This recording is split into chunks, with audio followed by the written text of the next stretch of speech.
So this is a bit of a music geek video really, and it's all to do with coming up with some fantasy producer-artist combinations.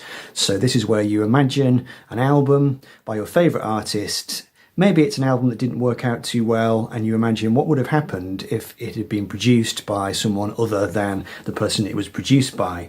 So this got me thinking, got me scratching my head, and one that sprung to mind straight away, and I had to Google it to make sure that this hadn't happened. I was pretty sure it hadn't happened, but I was wondering about Blondie and Phil Spector, because Blondie had that classic girl group sound early on their first couple of albums in particular. This is their second record, Plastic Letters.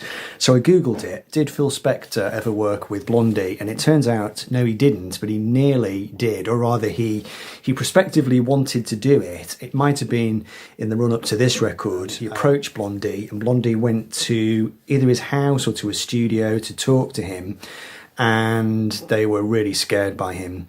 He was wielding a gun in the studio, he was being really unreasonable, he was making Debbie Harry play a song on the piano or sing or do something, and she was really tired and he was getting really angry with her, and he started to flash his gun around and they just beat a hasty retreat essentially, so that never happened.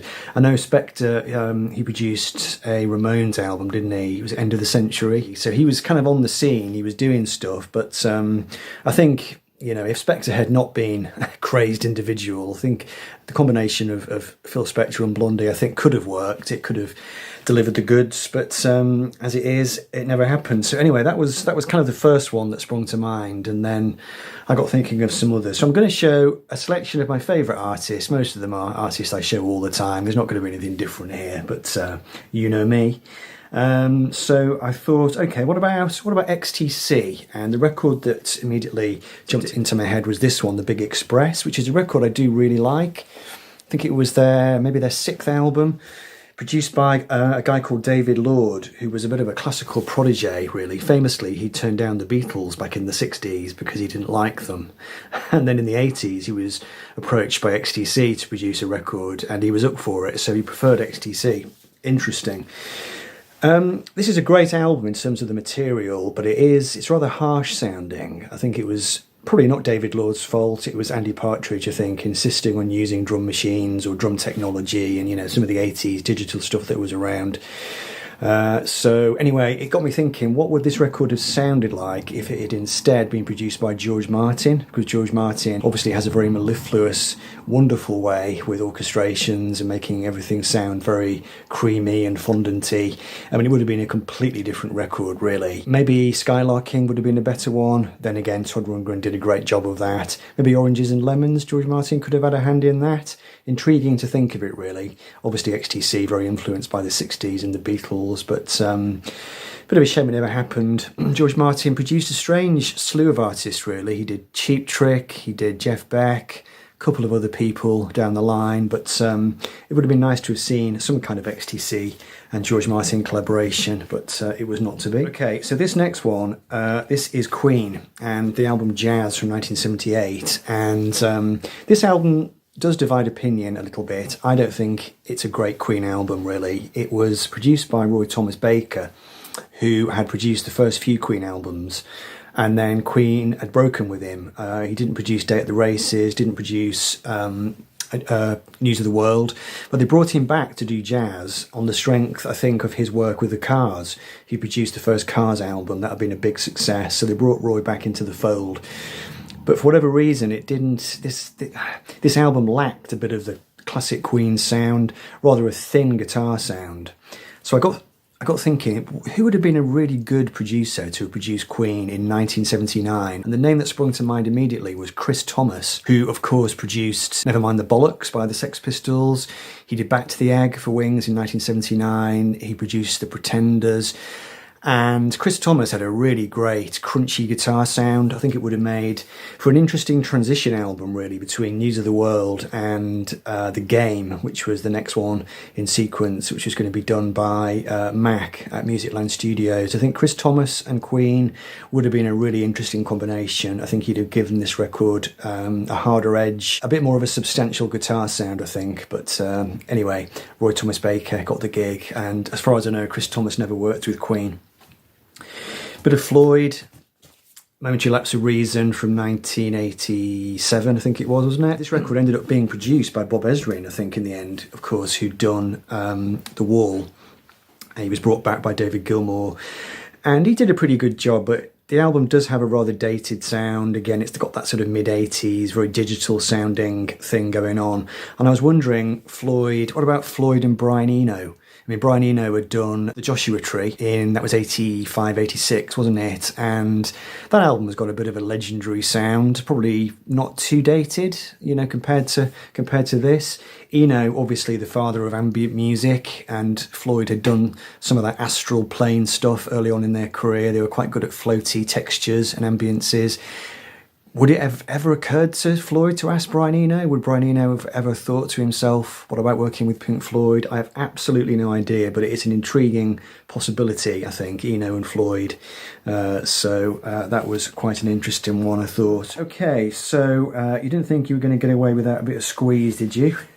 Somebody's commented recently that I talk about Squeeze all the time, which is fair enough and true. Squeeze missed a trick, I think, with Sweets from a Stranger, the record they did after East Side Story, which had been produced by Elvis Costello. I really don't know why this never happened, but Squeeze, at some point, Squeeze should have been produced by Clive Langer and Alan Winstanley, who had done Madness, of course. They did Voice of the Beehive. They did Punch the Clock by Elvis Costello. They were just classic, you know, 1980s pop producers, really. They just really knew how to knock out the hits. They had a very distinctive sound, which I think would have suited Squeeze down to the ground.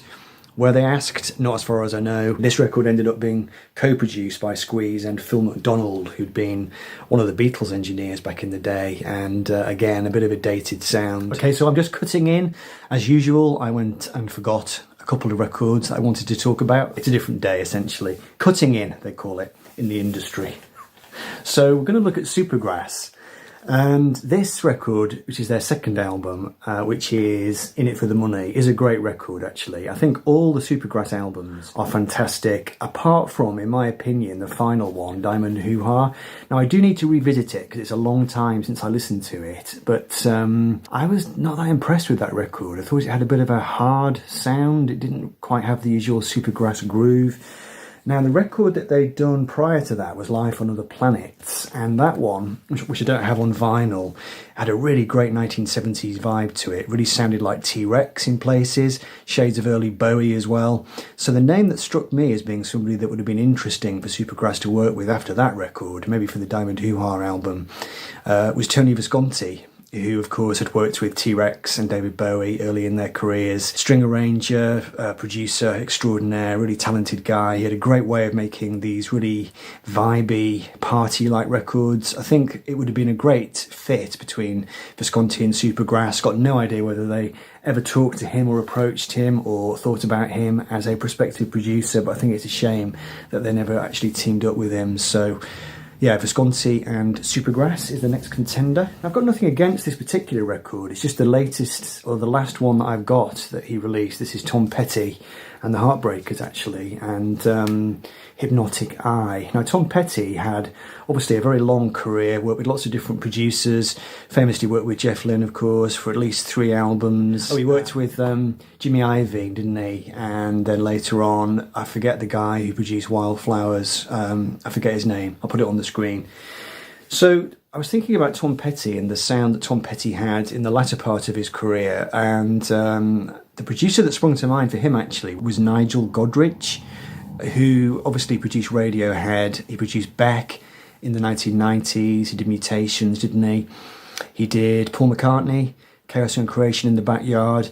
Nigel Godrich always had a very carefully controlled studio sound. Everything was very close mic'd, a very dry upfront vocal, which got me thinking about Tom Petty, actually. That was how Jeff Lynne produced Tom Petty's vocals. He had a great voice, very resonant, and had that great laconic style. And I think Nigel Godrich would have done a really good job, actually, recording Tom and the Heartbreakers. I think he would have made a really nice, intimate sounding record. The last one I'm going to show in the cut-in part of the video is David Bowie. Couldn't resist showing a bit of Bowie. Now, I was reading up about this, and this is the album Tonight, which is not one of Bowie's greatest efforts. Produced by Bowie himself, Derek Bramble and Hugh Padgham, of course, wonder kid of 1980s pop and rock music. But it's a bit of a directionless album, really.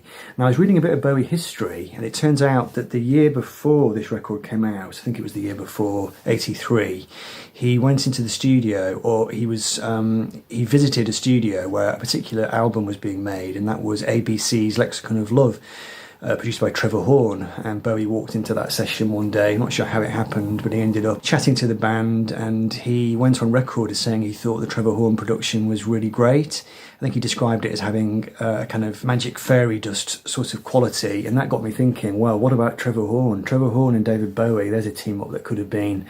Obviously, in the 80s, Trevor Horn's production style was quite bombastic, very bombastic, very whiz-bang.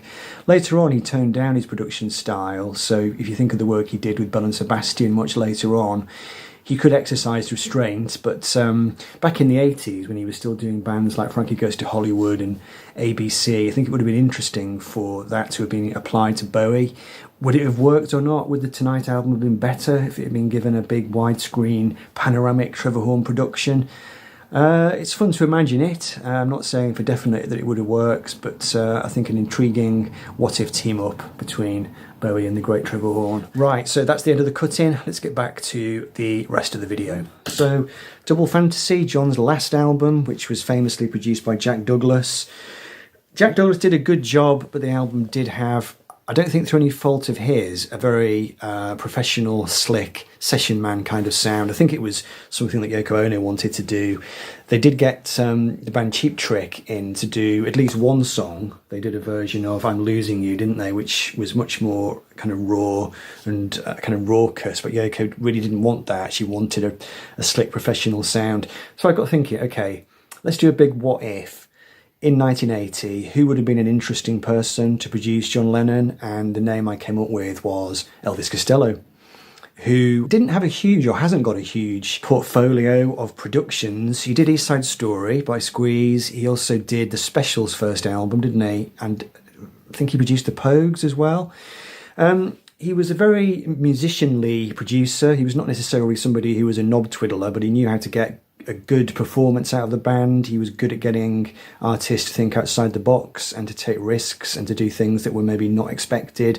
I think he would have pushed John. I think maybe they would have rubbed up against each other in the studio. Of course, Costello did work with McCartney, and that didn't exactly work out, but that was because McCartney arguably didn't allow it to work out in the way it should have done. But it's very intriguing to imagine Costello and John Lennon working together, and it would have been, I think, a very interesting record if he'd been brought on board to do Double Fantasy in 1980. But yeah, that one didn't happen. So McCartney then, you know which one I'm going to show, don't you? Press to Play from 1986, which was famously produced by Hugh Padgham. Eric Stewart from 10cc thought he was going to produce it and then realised that he'd been supplanted at some point. Hugh Padgham, the golden boy of 80s production, he'd done The Police, he'd done Genesis, Invisible Touch.